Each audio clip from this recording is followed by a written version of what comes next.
What's missing in your resume? I'm going to tell you and show you with a real resume exactly what in this video so that you can make sure you add it in there, increase the chances of landing interviews, and increase the chances of landing your hell yes job. Hi there, folks. I'm Jen Bunk. I am a career coach for tech leaders, and I help tech leaders to build your dream career. So let's dive right in, shall we? I am going to show you a real resume, and this is the resume of Robert Allen. He is my husband. He is my CTO at the PeopleStack, and he has given permission for me to share this resume with you. It is a badass resume, and it includes something which is actually reflected in a lot of some things, and I'll go into detail, but it includes something that we see missing so often from resumes. And what that is outcomes. Outcomes. Not what you do, not how you do it, not even like the action that you're taking to get there, not the process. What is the result of what you do? And I'm going to show you how Rob has expertly set this up in his resume. And you could see that front and center, there's a value statement here that is jam-packed, not only with action verbs, everybody talks about action verbs in resumes, right? But woven within there are outcomes as well. How you know, by the way, that your resume has outcomes is like if a CEO or a CTO or a CFO or someone high up were to look at your resume, not someone who's not that technical looks at it, and they're not like, why should I care? They look at it and they're like, that's why I should care. Those are some amazing wins right there. Those are some amazing outcomes. Those are some amazing results. That's how you know you've hit it on the head. So we highly recommend that you have a value statement front and center in your resume. For Rob, I lead mission-driven organizations to solve do or die impossible problems while turning chaotic teams into solid professional powerhouses, regardless of tech stack. Now, there's lots woven into this value statement that's actually gold. That's based on the gold that we give our clients, and that I will be creating more videos in the future about how to weave this gold into your resume. But for now, we're focusing just on outcomes. What are the outcomes here? What are the outcomes in this value statement? Well, number one, solving do or die impossible problems. It's not just solving problems. Y'all solve problems for a living. To break that to you, but y'all do it. So you got to make it more your own. You got to put your own stamp on it. And for Rob, it's about the do or die impossible problems, quote unquote impossible, because that's what he's been told. That's what he has fun doing. I thought this was going to be impossible, but at the end of the day, it wasn't. That's one outcome. And then the other one here, turning chaotic teams into solid professional powerhouses. That's his mojo. That's his thing.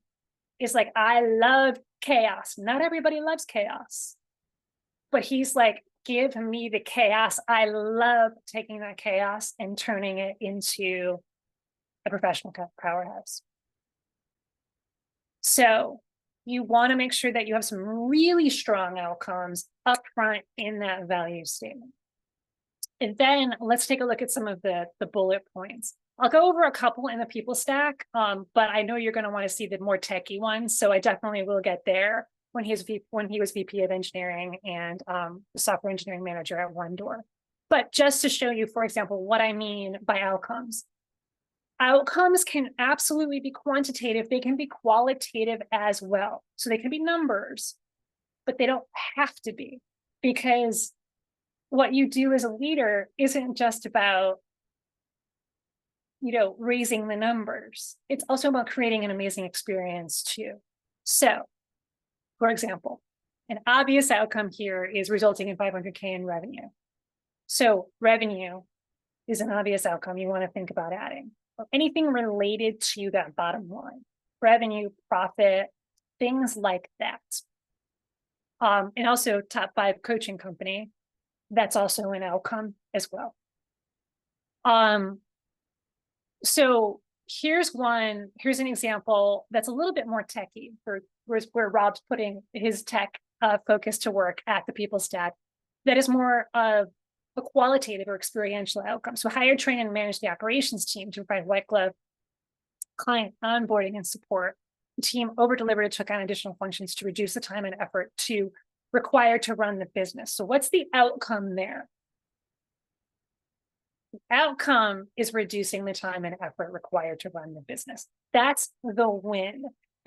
So that what? I don't care that you give white glove onboarding. What does that matter?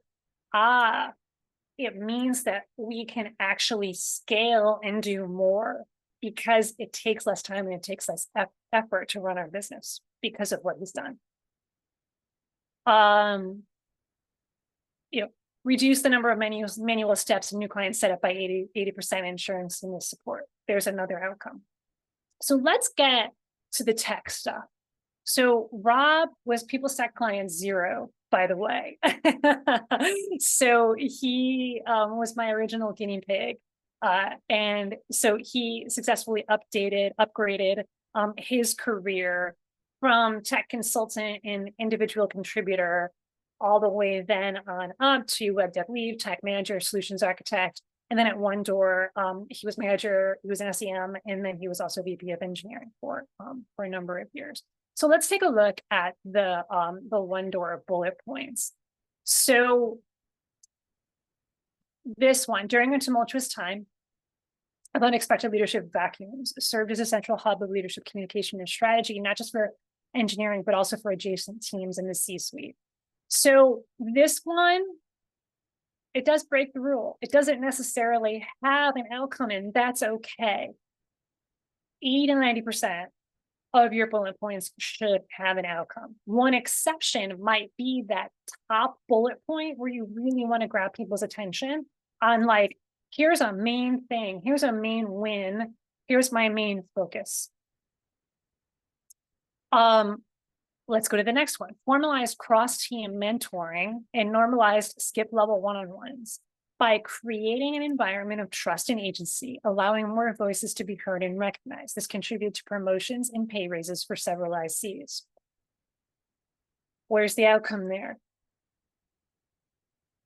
This contributed to promotions and pay raises for several ICs. So what I often see in resumes, by the way, for a lot of our clients when they start working with us is something like this without the promotions and pay raises. This on its own it's a solid bullet point, but it doesn't quite get there because it doesn't answer the question. So that what? Why should I care? Right? Like, yes, I mentor. Yes, I do skip level one-on-ones. By the way, that's just table stakes, especially for a VP level, even for a director. Creating an environment of trust. So that's an outcome too, right? That's more of a like the experiential outcome. And I'm not saying that that's not worth anything. It absolutely is. So you are creating an environment of trust and agency, allowing more voices to be heard. So that would be a qualitative outcome. We also want to include those quantitative outcomes, those show me the money, show me the proof in the pudding kinds of outcomes whenever you can. And that's why adding this particular part of this bullet point is so powerful, because I can prove that.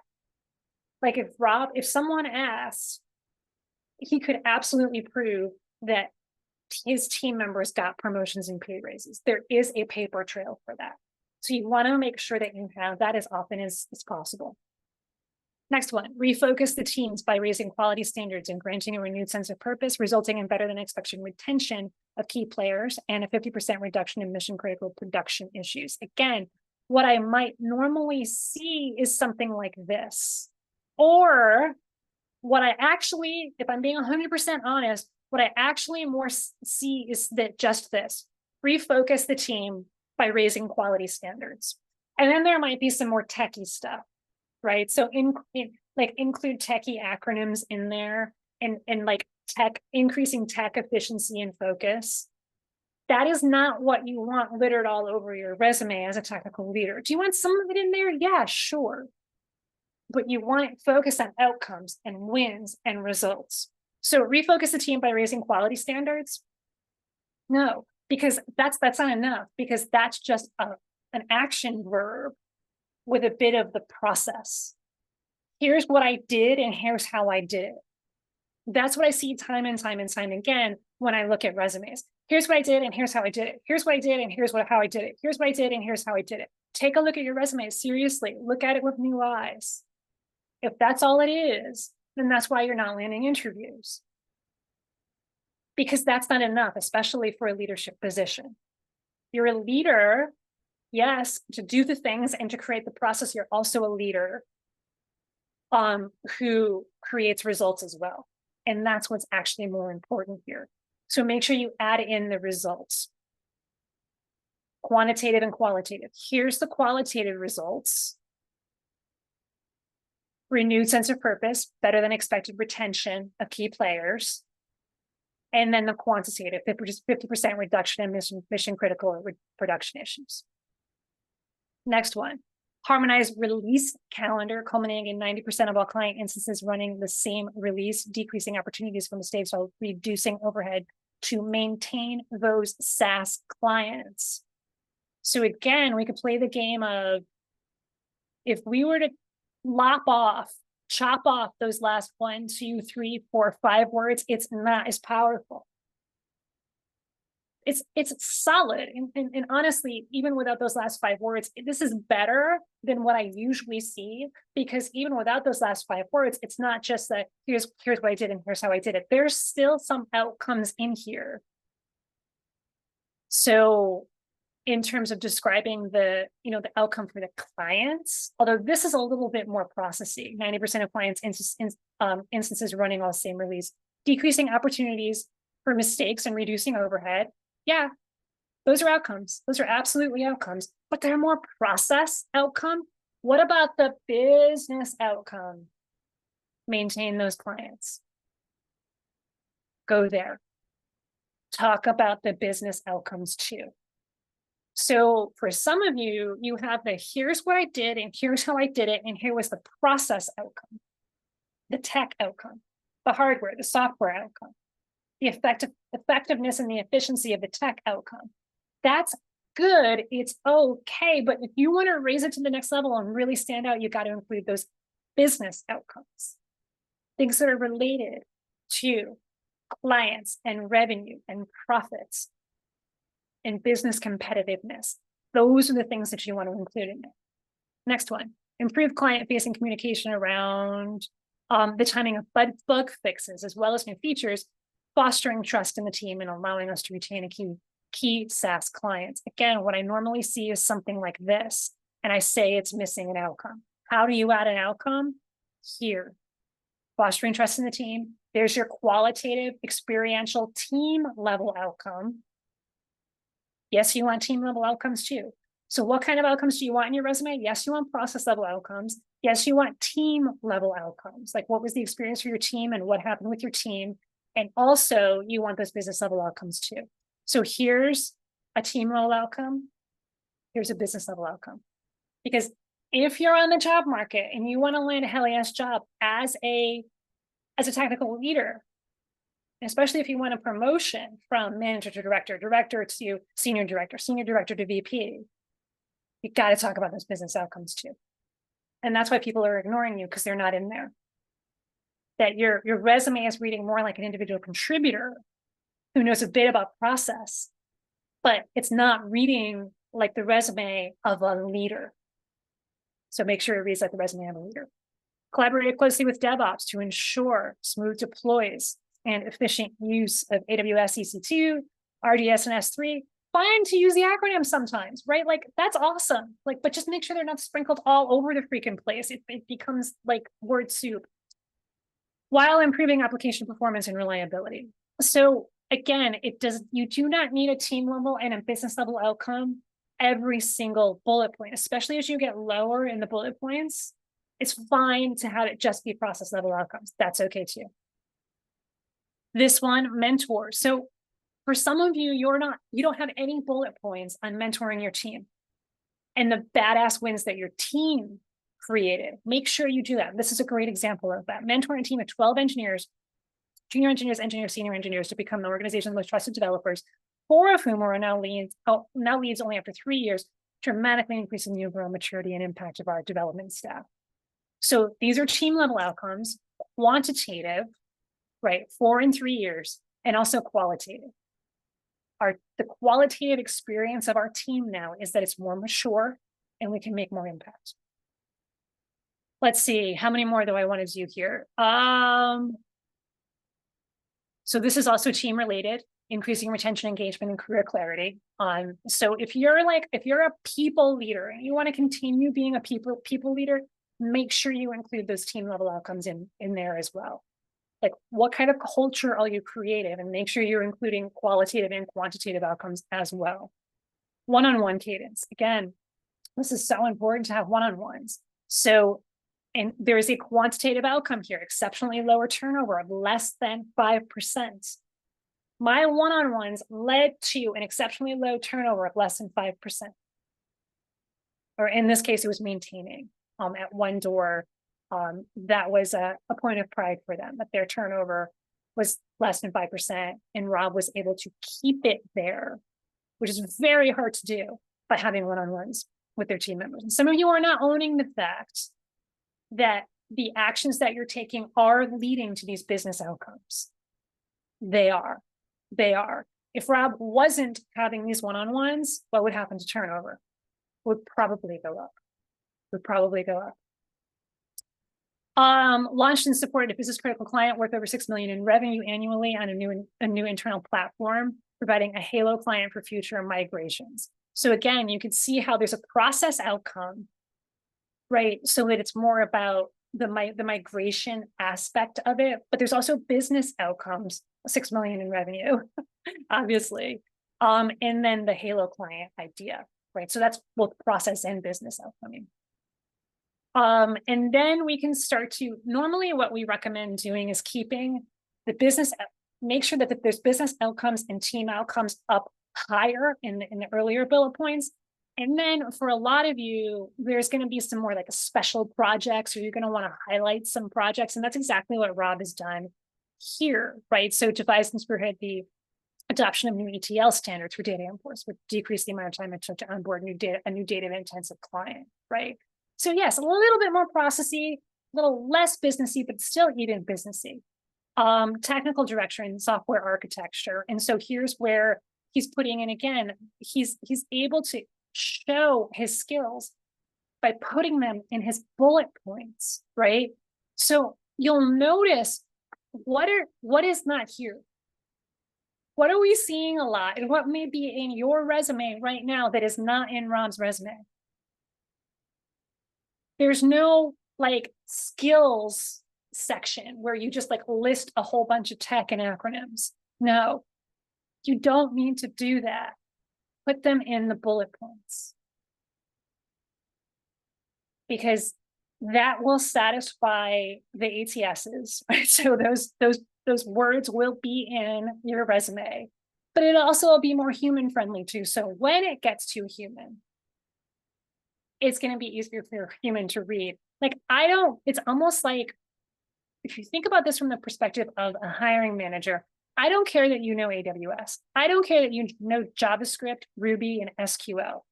Of course you do. You're a technical leader. I want to know the outcomes that you can deliver. So you don't need a keyword section. Don't let that take up valuable real estate. Take up the valuable real estate with bullet points that demonstrate the outcomes. Quantitative, qualitative, business level, team level, and also process level as well. So even with this one, where we're getting a little bit more technical, he's also talking about the culture, create a culture where every team member felt respected and recognized, resulting in increased productivity and a cohesive culture. So make sure you're talking about culture too, if that's something that's important to you. And yes, you've created a cohesive culture. Rob's not sitting here scratching his head and saying, oh, I don't know, did I create a cohesive culture? He knows he did, because he sees it in the experience and he hears it from the people, even though he worked there, like he started working there a decade ago and stopped working there to join the People Stack almost 5 years ago now. He still talks to the team and they talk about how much fun they had and how cohesive it was and how clear everyone was and how amazing it was and how they were winning. Of course, he played a role. He was their leader. So make sure you're adding outcomes. Add quantitative outcomes, add qualitative outcomes, add process level outcomes. Yes, I do want you to talk about, here's what I did and here's how I did it. But you're going to be spending even more attention on those team level outcomes. What's the team culture? What are the team wins? And also, please don't forget those business level outcomes that are related to the bottom line, that are related to the clients and customers that you serve, that are related to the industry that you're in and how you're kicking ass and taking names doing it. So there you have it, folks. Make sure your resume has outcomes. That is what is going to position you as a badass, world-class technical leader. And that's what's going to help you land more interviews. So, and of course, increase the chances of landing your hell yes technical leadership job. So if you're getting value out of this, if you got value out of this video and you're getting value out of my other videos, I encourage you to hit that subscribe button because I don't want you to miss out. I'm going to be releasing new videos every week around the topic of building your dream career as a technical leader, landing your hell yes job, commanding a premium salary, and upgrading your leadership skills as well. So take care, and I'll see you in the next one.